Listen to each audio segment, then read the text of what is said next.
ऐ मेरे बेटे, मैं आपसे कहना चाहता हूँ, और ऐ मेरी बेटी, मैं आपसे कहना चाहता हूँ, और उम्मीद है कि आप तवज्जो करेंगे, क्योंकि ये मेरी बात नहीं है, इमाम कायनात की बात है।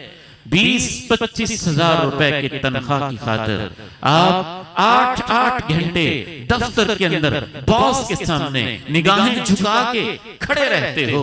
दुनिया वाले तुम्हें बताते हैं बॉस का अदब क्या होता है, प्रिंसिपल के साथ वर्क रिलेशन क्या होता है, दुनिया वाले तुम्हें बताते हैं फैक्ट्री के ओनर और मालिक के सामने कैसे पीछा जाता है। दुनिया वाले तुम्हें बताते हैं 40-50 हजार रुपए जिस ऑफिस से तनख्वाह लेते हैं, वहां का जो डायरेक्टर या डिप्टी डायरेक्टर है या अफसर है, उसके सामने बिछा कैसे जाता है।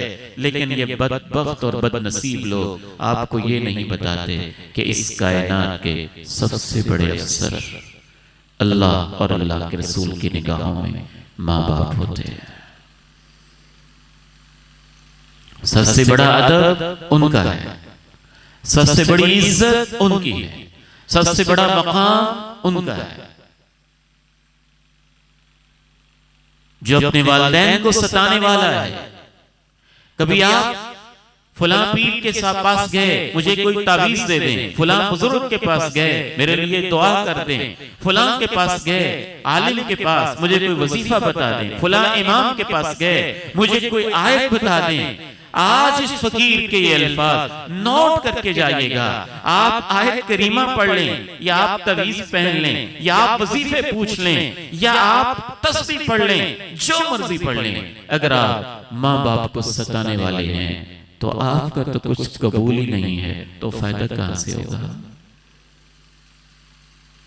फिर कहते हैं वजीफे तो बहुत करता हूं, असर नहीं होता, दुआएं तो बहुत की हैं, असर नहीं होते। तो हमारे असल मसाइल तो इस तरफ भी छुपे हुए हैं। बलऊनुन मन अक़्क़ा वालिदैहि, इमाम कायनात अलैहिस्सलाम सिर्फ लानत ही नहीं कर रहे, इमाम कायनात अलैहिस्सलाम जो काफरों को भी जल्दी बद्दुआ नहीं देते थे, वालिदैन को सताने वाले के लिए अल्लाह के पैगंबर ने, जो इंसानों के सरदार हैं और पूरे जहां के सरदार हैं, बल्कि दोनों जहानों के सरदार हैं, दुनिया में आने से पहले भी आपकी सरदारी तस्लीम है।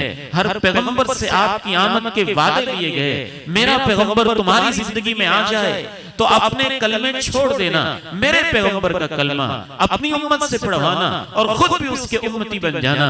जिसकी शान ये है, जिसका मकाम ये है, हमारा तो अकीदा मनहज नज़रिया ये है, इमाम कायनात के होते हुए ना किसी की इमामत चलती है, ना किसी की बात चलती है, ना किसी को मुकद्दम किया जा सकता है। उनकी शान ऐसी है, उनका मकाम ऐसा है कि कल क़यामत के दिन अंबिया भी बार बार उन्हीं का हवाला देंगे।